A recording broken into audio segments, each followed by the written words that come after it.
cuando entra al sepulcro. La sábana allí como desinflada y el trapo que envuelve la cabeza de Cristo en su posición, pero Cristo no está. Es como si se hubiera evaporado aquella sábana y aquel trapo que mantiene la mandíbula de Cristo permanecieran en el mismo lugar y se ha evaporado aquel que cubre. Eso es lo mismo que nos muestran en la Santa Sábana las manchas de sangre, la sangre que sale, por ejemplo, del costado de Cristo, que a pesar de ser abundantes, no están deformadas, o sea, no ha sido arrancada la sábana de un cadáver en una sangre que tendría que haberse pegado allí, sino que ese cadáver ha desaparecido y la mancha de sangre se conserva intacta, tal como fluyó, como manó el cuerpo herido del cuerpo lastimado de Cristo. El cuerpo ya no está más allí, pero nadie ha tocado eso, nadie ha forzado el sepulcro, nadie ha arrancado las sábanas pegadas a la sangre del cadáver, nadie ha cambiado las cosas. Están allí las cosas en su lugar, pero el cuerpo no está. Juan entró al sepulcro y entonces, entrando allí, vio y creyó.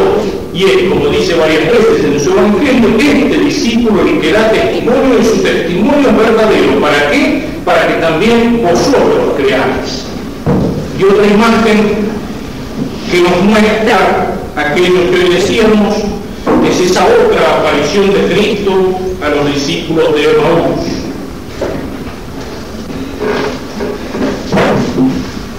Vayamos recordando en estas imágenes para pensar en ellas lo que significa esa luz que sale del sepulcro de Cristo resucitado. Cristo que empieza a manifestarse. Aquel mismo día iban dos de ellos a un pueblo llamado Emaús, que distaba 60 estadios de Jerusalén, y conversaban entre sí sobre todo lo que había pasado. Conversaban entre sí sobre todo lo que había pasado, y las palabras que van a venir después nos muestran ese estado de ánimo que señalábamos en el sábado santo. Teníamos mucha esperanza, parecía que era el hombre que iba a libertar a Israel, y sin embargo todo se terminó. Podemos imaginar a estos dos discípulos llenos de amargura, llenos de tristeza. Se habían hecho tantas ilusiones siguiendo a Cristo, y sin embargo todo aquello que parecía que iba a terminar en triunfo terminó en fracaso, terminó en derrota. Vuelven con el alma gris, con el alma llena de niebla, vuelven con el espíritu lleno de fracaso, lleno de derrota. Y entonces, mientras ellos conversaban y discutían, el mismo Jesús se acercó y siguió con ellos, pero sus ojos estaban retenidos para que no le conocieran.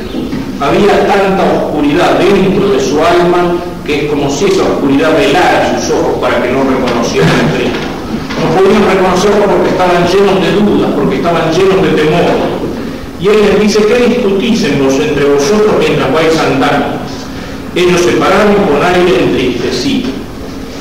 Uno de ellos, llamado Cleofás, le respondió: ¿eres tú el único residente en Jerusalén que no sabe las cosas que en estos días han pasado en ella? Él les dijo: ¿qué cosas? Lo de Jesús de Nazaret, que fue un profeta poderoso en obras y palabras delante de Dios y de todo el pueblo.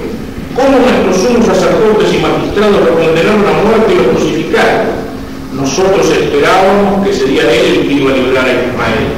Habían puesto en él su esperanza, pero esa esperanza se había transformado ahora en ¿qué? En tristeza y en desesperanza, es decir, en desesperación.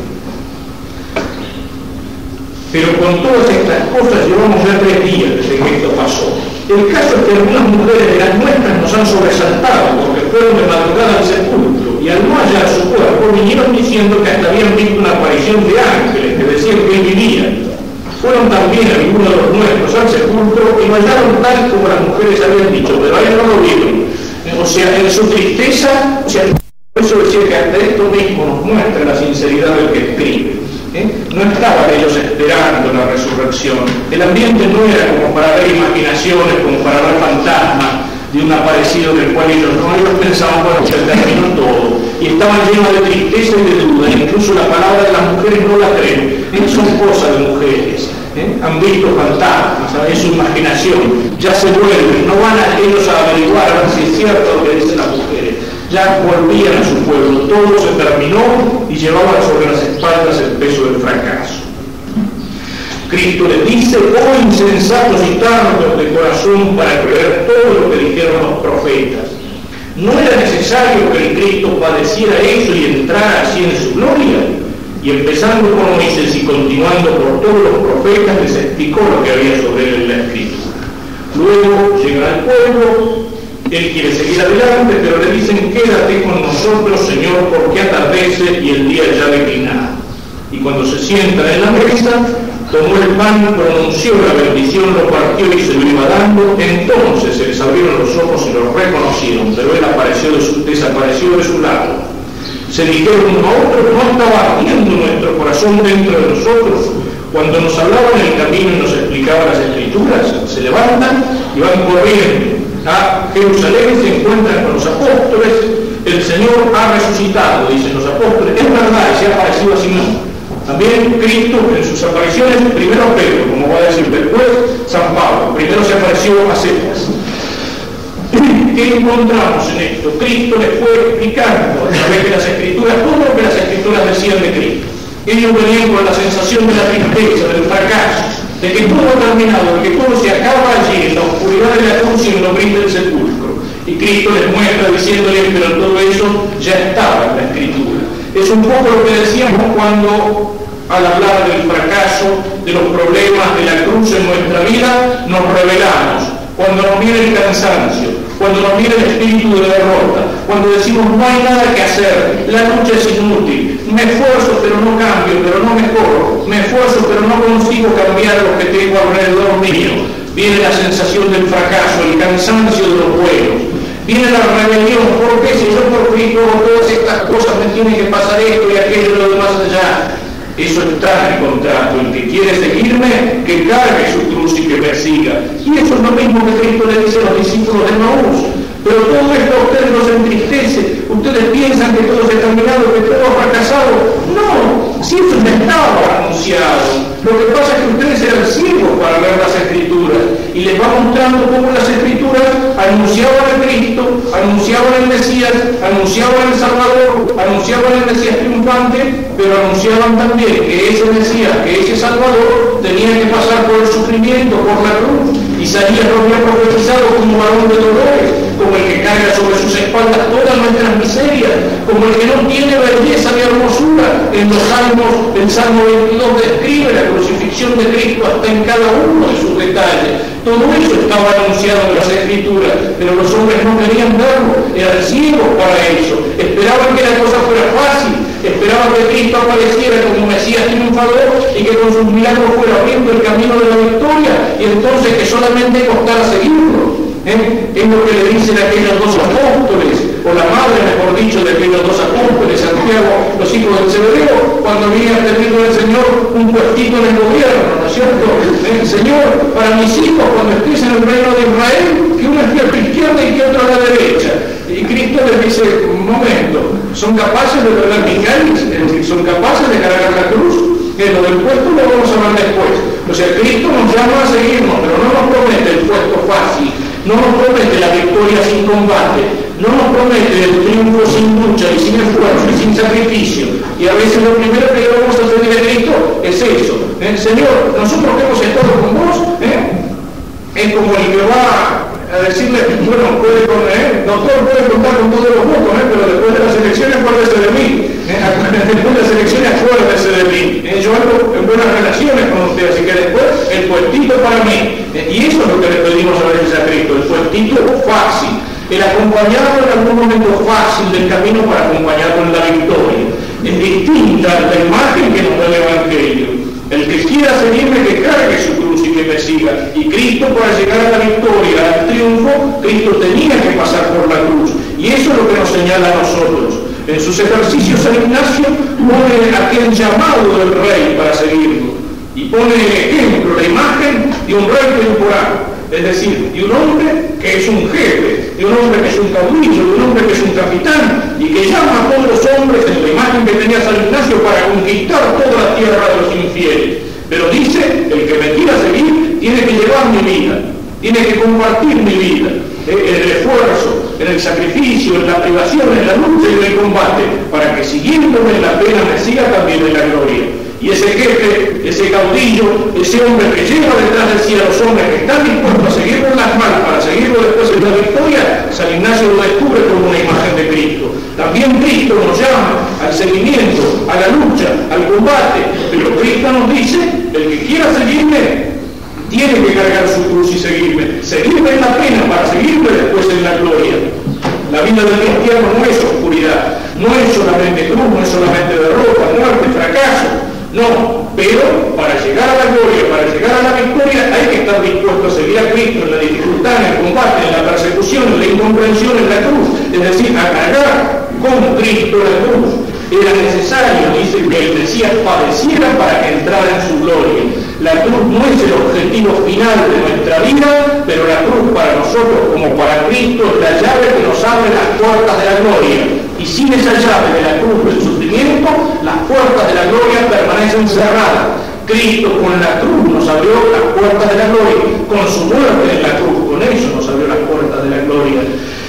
Y fíjense cómo en esta escena aparece Cristo, digamos, como en la misa, como en el sacrificio de la misa.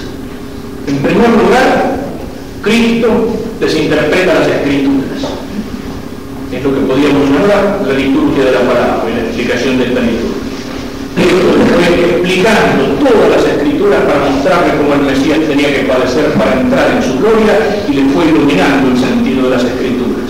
Pero la liturgia de la palabra, las Escrituras, la lectura del Antiguo Testamento y la lectura del Evangelio no es la culminación de la misa. Simplemente es una reflexión sobre la palabra de Dios que nos prepara para esa presencia única de Cristo, para esa presencia única de Dios, para eso que es el centro, que es la culminación, que es la esencia del santo sacrificio de la misa, que es la reproducción incuenta del sacrificio del Calvario, que es la más real y la más fuerte de todas formas de presencia de Cristo, que es la presencia del Señor en la Eucaristía, la presencia verdadera, real y sustancial de Cristo, con su cuerpo, sangre, alma y divinidad en la Eucaristía. Le fue explicando las Escrituras con su palabra, y con su palabra le fue abriendo los corazones, y sus corazones ardían escuchando las palabras que le mostraban el sentido de la cruz y de la resurrección de Cristo.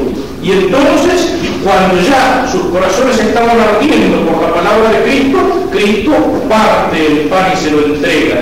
Y en ese momento, al recibir el pan que Cristo consagra, se les abren los ojos y reconocen a Cristo.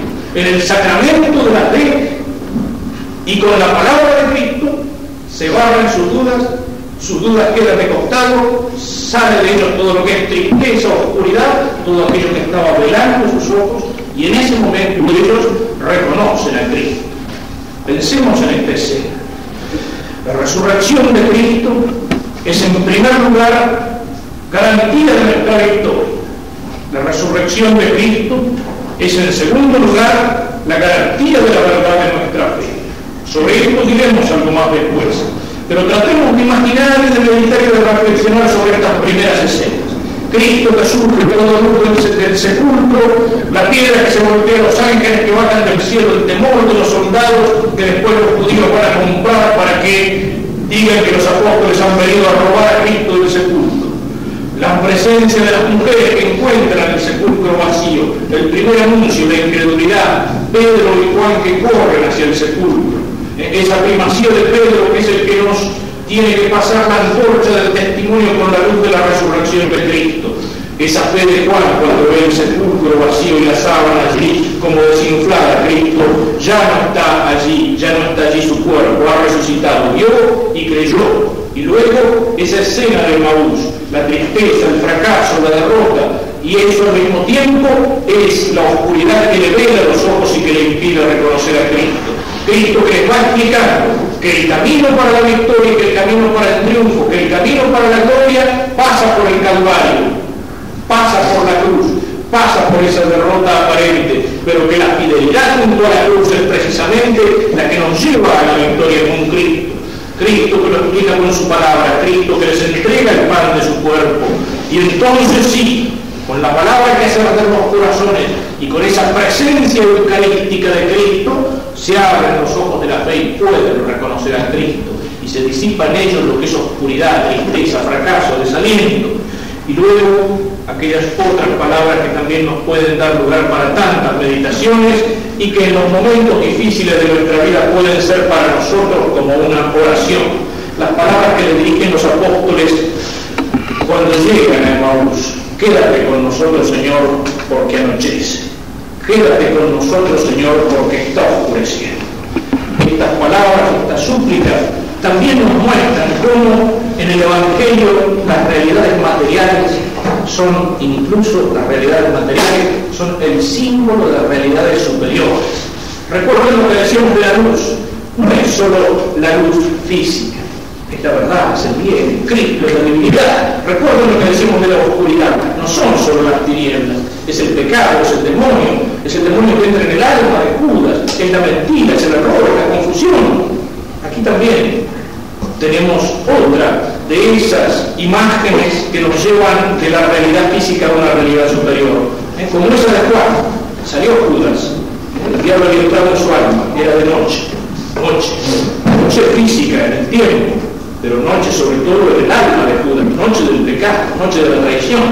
Aquí también, quédate con nosotros, Señor, porque atardece, está oscurecido. Posiblemente aquellos dos discípulos no pensaban más que el día terminado. Y Cristo les hablaba y les hacía arder sus corazones, les devolvía la fe que aparentemente se había perdido. Y entonces querían seguir con Cristo. Quédate con nosotros, Señor, porque atardece. Como diciéndole, no vas a seguir el camino, ya es tarde, vamos a hacer un alto aquí. Pero estas palabras dicen, inspiradas por Dios, por eso están en el Evangelio, dicen mucho más de lo que estos dos discípulos de Maús querían decir. No es solamente quédate con nosotros, Señor, porque mirando el reloj dice ya es tarde. Quédate con nosotros, Señor, porque atardece. Qué sentido profundo que tiene todo esto. Qué oración maravillosa que son estas palabras de los discípulos cuando en nuestra vida aparece la oscuridad. Porque anochece, Señor, porque se hace oscuro. Cuando nos invade el desaliento, cuando nos invade la sensación del fracaso, cuando nos invade la duda, cuando nos invade el cansancio, cuando nos invade las ganas de dejar de pelear o de dejar de combatir, quédate con nosotros, Señor, porque atardece. Quédate conmigo, Señor, porque se hace oscuro. En un mundo donde hay tanta oscuridad, que a veces parecería que Dios está ausente, que Dios se ha cansado de nosotros y que nos ha dejado a los hombres para que nos arreglemos, ya que le hemos vuelto las espaldas tantas veces, donde nos viene a veces esa sensación de ausencia de Dios, de ausencia de Cristo, en medio del pecado, de la mentira, del engaño, de la estupidez, de la corrupción. Quédate con nosotros, Señor, porque anochece. Qué oración y cuántas veces en nuestra vida, si sabemos darle ese sentido profundo, quédate con nosotros, Señor, porque anochece. Eso quiere decir que yo rechazo la oscuridad del pecado, la de la mentira, la del error, la del engaño, la de todas las falsas promesas, la de todas las falsas teorías, la de todas las falsas doctrinas. Quédate con nosotros, Señor, porque anochece. Solamente la luz de Cristo es para mí la que puede ser una guía en medio de la oscuridad, como esa estrellita pequeña que en la noche oscura iba guiando a los Reyes Magos hacia el encuentro con Cristo. ¿Cuántas veces la fe en medio de la oscuridad del mundo es así, como una estrellita pequeña que nos va señalando el camino para el encuentro con Cristo? Como aquellas palabras de San Pedro cuando Jesús anuncia y da testimonio, capítulo 6 de San Juan, el discurso sobre el pan de vida. Jesús anuncia la Eucaristía y les dice a los judíos, mi carne es verdadera comida, mi sangre es verdadera bebida, y les dice, yo soy el pan bajado del cielo. Cristo nos pone enfrente a dos de los más profundos misterios de nuestra fe. Al misterio de Cristo como Dios, hecho hombre, como verbo encarnado, el pan bajado del cielo, y al misterio de la Eucaristía, donde la carne y la sangre de Cristo se nos ofrecen como verdadera comida y como verdadera bebida. Y enfrente a ese anuncio de Cristo, los judíos, incluso muchos de los discípulos que andaban con Cristo, se escandalizan y dicen, son duras estas palabras, ¿quién las puede aguantar? Y se apartan de él, le vuelven las espaldas. Y entonces Jesús, que mira a sus apóstoles, los 12, los únicos que han quedado allí, y los mira posiblemente con mucha tristeza en su corazón y les dice que ustedes también me quieren dejar. Y entonces Pedro, en nombre de todos, que le dice, Señor, ¿a dónde iremos? Solo tú tienes palabras de vida eterna. En medio de las falsas promesas, de las mentiras, en medio de las utopías que nos prometen la construcción de paraísos sobre la tierra, paraísos a los cuales se llega por el progreso indefinido de la ciencia, o por la dialéctica revolucionaria de la lucha de clases, o por el esfuerzo del hombre, o por las promesas humanas, o por todo el macanero de los cenáculos internacionales y de los grandes mentideros de las Naciones Unidas, paz indefinida sobre la tierra por el esfuerzo de los hombres, grandes promesas, grandes palabras, palabras mentirosas, discursos sin contenido, en frente a toda esa mentira, todo ese engaño, toda esa charlatanería, queda, Señor, solo tú tienes palabras de vida eterna. ¿A dónde iremos si te dejamos? Solo la palabra de Cristo es luz que ilumina. Solo la palabra de Cristo es verdad que nos señala el camino. Solo la palabra de Cristo puede dar sentido a nuestra vida. Y al mismo tiempo, solo Cristo es luz. Señor, ¿a dónde iremos? Solo tú tienes palabras de vida eterna. Y después, Señor, quédate con nosotros porque anochece. Y en la oscuridad de la noche solo tú, Señor, solo Cristo es la luz que nos guía, es la luz que ilumina nuestra alma, es la luz que nos marca el camino hacia el encuentro definitivo con Cristo. La resurrección de Cristo es la garantía de la victoria final. La resurrección de Cristo como luz es la garantía de la verdad de nuestra fe, es la única palabra de vida eterna, es la luz que permanece con nosotros cuando las tinieblas parecen extenderse sobre el mundo.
a veces nos pasaría un poco como el paisaje, realmente por alguna vez en la vida, porque es el que más nos cuesta. Precisamente por eso tenemos que pensar un poco en la realidad de este sacramento. O sea, para no acercarnos a él con temor, sino para saber descubrir también la confesión de la misericordia y el amor de Dios.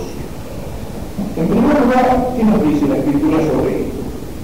En el Evangelio de San Mateo, capítulo 9, al principio, tiene la historia del paralítico que le traen a Jesús. Estaba hablando de mucha gente en la casa y lo descuelgan por un agujero del techo del paralítico en su camino. Tiene que Cristo lo cubre.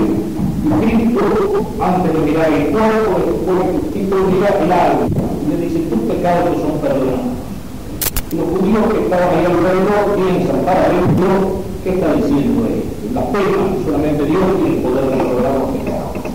Y Cristo primero le lee el pensamiento, dice: ¿qué es lo que ustedes están pensando por allá adentro? ¿Qué es más fácil decir? Tus pecados son perdonados, toma tu camilla, levántate ya. Dice: para que veas que tiene el poder de perdonar los pecados, le dice el paralítico: toma tu camilla, levántate y anda. Y el paralítico se levanta, toma la camilla y lleva la camilla al hombro. O sea, Cristo habla y Cristo confirma sus palabras. Cristo afirma que tiene el poder de perdonar el pecado. Cristo muestra ese poder. Los milagros de Cristo son como un sello al pie de las obras de Cristo que nos muestran, al pie de las palabras de Cristo que nos muestra que esas palabras vienen de Dios. Cristo muestra que tiene el poder de perdonar los pecados. Cristo perdona los pecados de ellos. Aquella escena tan maravillosa que muestra San Juan en el capítulo 8, también al principio del capítulo, de esa mujer que había sido sorprendida a la luz.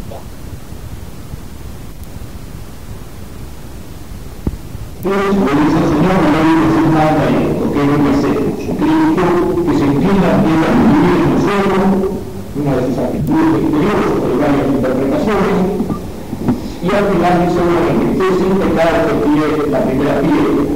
Y entonces se hace un silencio, Cristo sigue escribiendo sobre el suelo, y dice San Juan: se fueron retirando todos, empezando por los más viejos. Y al final queda solamente Cristo, que era el único que no tenía pecado. Le dice: mujer, ninguno te ha condenado. Dice: no, Señor. Bueno, dice: yo tampoco te condeno, pero le dice también: vete y no peques más. A veces se marca la misericordia de Cristo por el pecador, que hablaba con los publicanos, que eran cobradores de impuestos, y con las prostitutas, que toda esa gente, pero claro, Cristo venía para salvar a los pecadores. Cristo va a ser pecador para levantar a los pecadores de su condición. Cristo, que se empobrece, perdona el pecado, pero dice: vete y no peques más. Lo que yo enseño, capítulo 19 de Lucas, la de Saqueo, aquel petiso que quería ver a Jesús cuando Cristo entraba en el pueblo. Y había mucha gente y Saqueo estaba, como dicen, como petiso al desfile, fue corriendo detrás de la fila de gente. Y venía a pasar a Jesús, pero no podía ver nada. Entonces se sube el árbol para ver a Jesús en un lugar. Y Saqueo también era publicano, es decir, cobrador de impuestos. Tenía mucha fama por los impuestos en aquella época, como en todas las épocas. Menos organizada, dejando de la iniciativa privada, con ciertos impuestos iban a pagar en buena parte de los bolsillos de los cobradores. Esa manera la fama de los publicanos y los evangelios.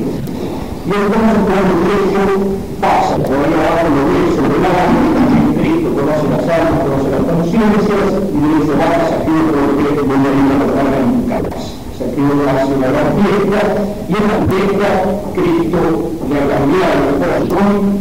Dice: Señor, voy a dar la mitad de mis bienes a los pobres, y si alguno me ha defraudado, si alguno ha dañado con mis manejos, con mis negocios, voy a devolver un doble de aquello que le ha quitado. Se nos muestra la actitud del pecador arrepentido, que no solamente sabe que esto sino que trata, no si le reparar aquello que ha hecho.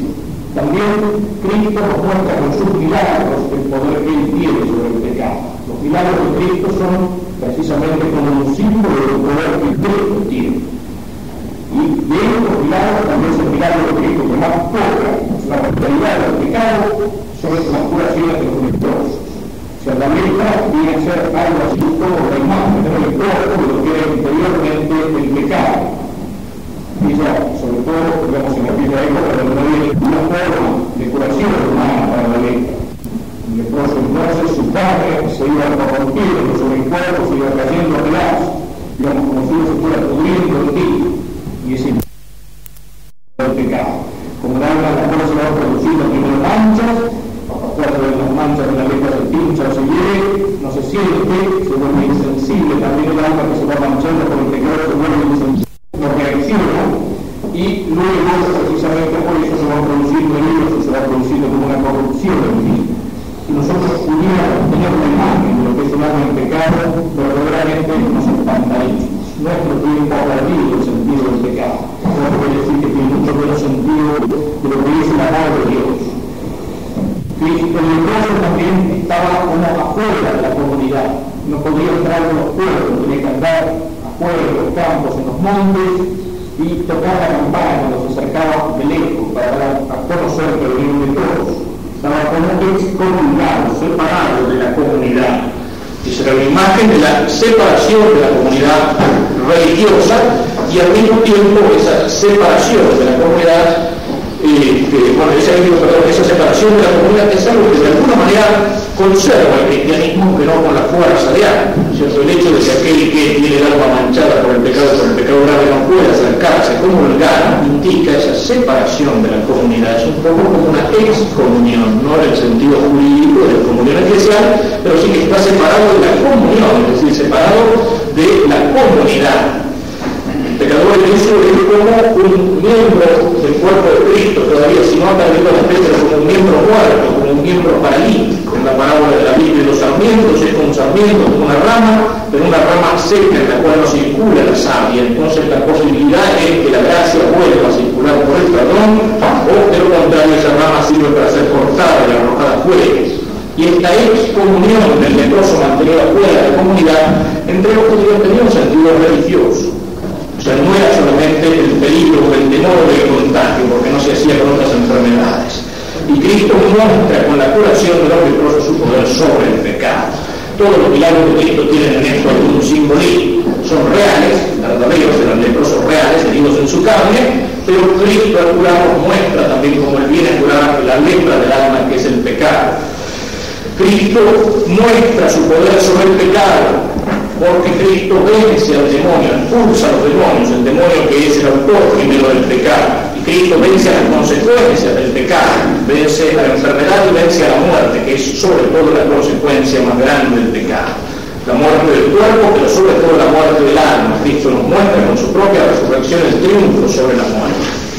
Jesús no solamente tiene el poder de perdonar los pecados y de hecho los perdona y nos alcanza el perdón con su crucifixión, sino que Cristo le da a su iglesia este poder de perdonar los pecados.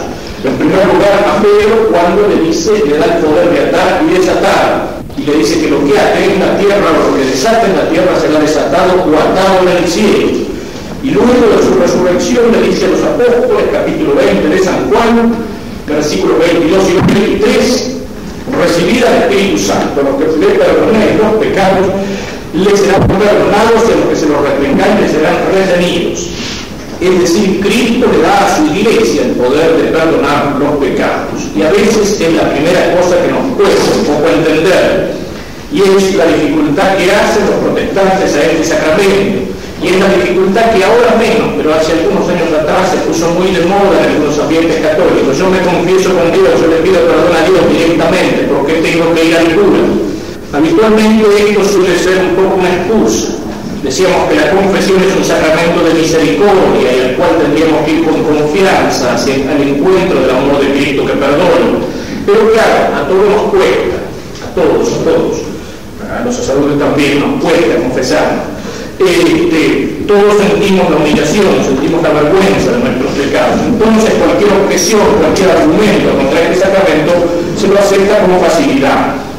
¿Por qué, digamos, la confesión corre al sacerdote? También nos muestra Cristo esto en su actitud con el leproso. En el capítulo 17 de Lucas 11 y 19 se presentan aquellos 10 leprosos que le piden a Cristo que los cure. ¿Y qué es lo que Cristo les dice? Vayan a presentarse a los sacerdotes. Era el sacerdote de Israel el que reconocía que un enfermo de lepra estaba curado. Y cuando estos hombres corren a presentarse presentarse a los sacerdotes se encuentren con que están limpios. Uno solo es el que vuelve para dar gracias a Cristo. Pero Cristo le dice al leproso, vayan a presentarse a los sacerdotes. Es una imagen de ese poder que Cristo da a su iglesia. ¿Por qué con el sacerdote? En primer lugar, porque Cristo así lo quiso. Porque Cristo dio este poder a su iglesia. Cristo podía haberlo hecho de otra manera, pero ¿por qué lo hizo? Precisamente aquí entra la dimensión eclesial del pecado. Mi vida religiosa, mi vida cristiana, no es solamente una cosa o un problema entre Dios y yo. No es solamente un problema entre Dios y yo. Cuando por el bautismo he sido hecho cristiano, se me borró el pecado y nací de vuelta como hijo de Dios.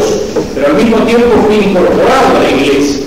Entonces, todo aquello que yo hago como miembro de la iglesia, como miembro de ese cuerpo de Cristo, que la iglesia de alguna manera afecta a la iglesia. No hay en mi vida cristiana nada que sea totalmente privado. De alguna manera sí, pero totalmente privado, no. Por eso es absurdo hablar a veces de misa privada. Se puede hablar de una misa con asistencia del pueblo y de una misa sin asistencia del pueblo. Pero cuando un sacerdote celebra su misa con un solo monaguillo o la celebra solo, esa misa es una cosa de la iglesia.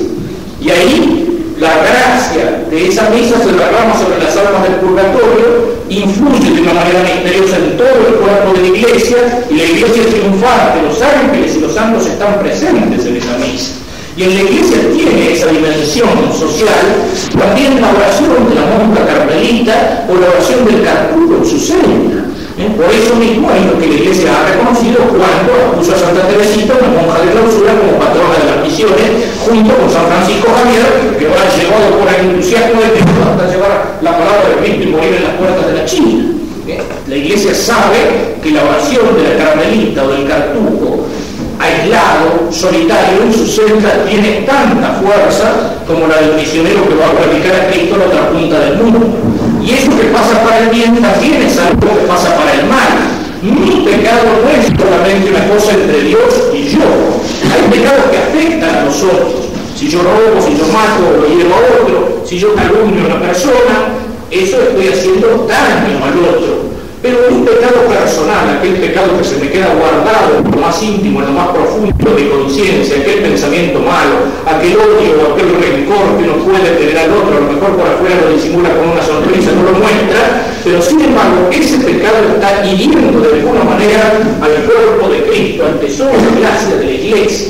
En cuanto que soy miembro del cuerpo de Cristo, de la iglesia, y me transformo en un miembro muerto del cuerpo de Cristo, mi pecado hiere a toda la iglesia.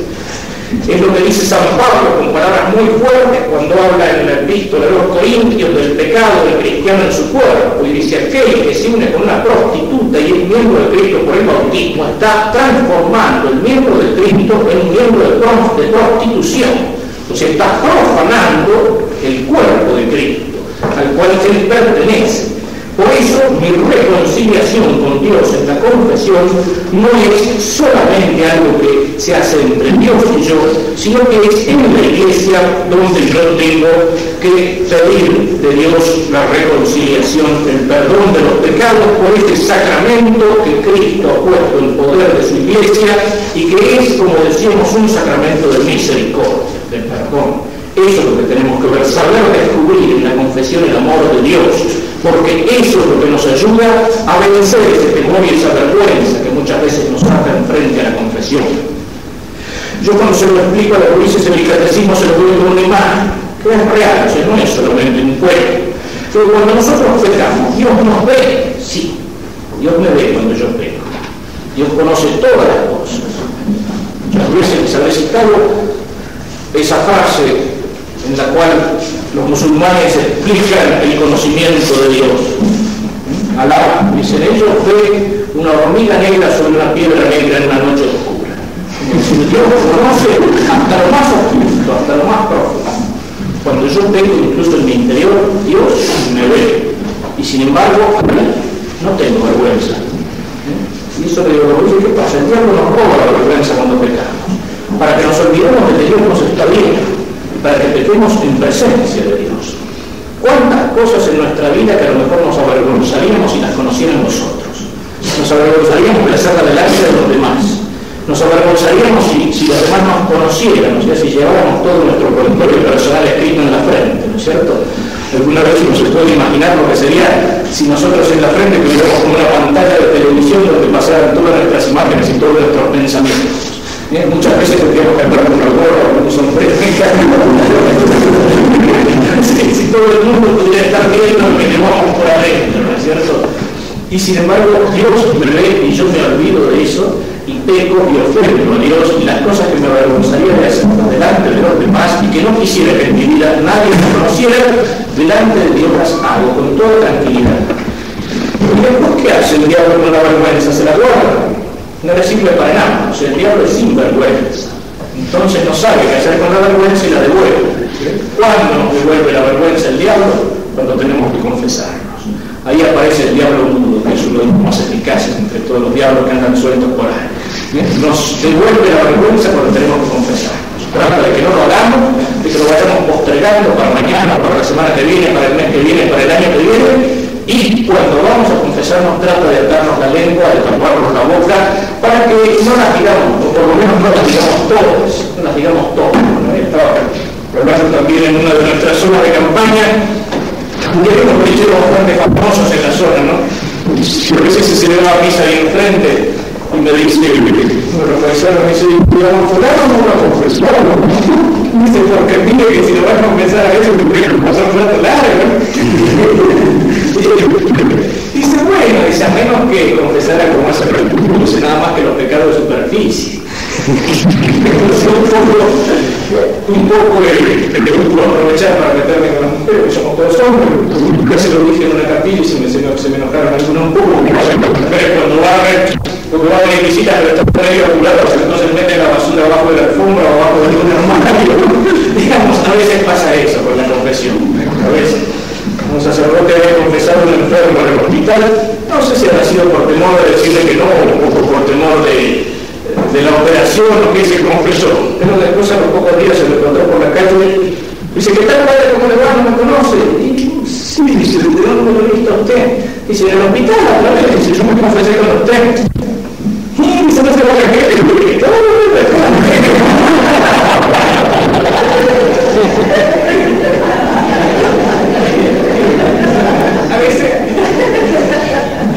A veces pasa eso, y ese es precisamente el trabajo del diablo mudo, o sea, el que trata de atarnos con la vergüenza.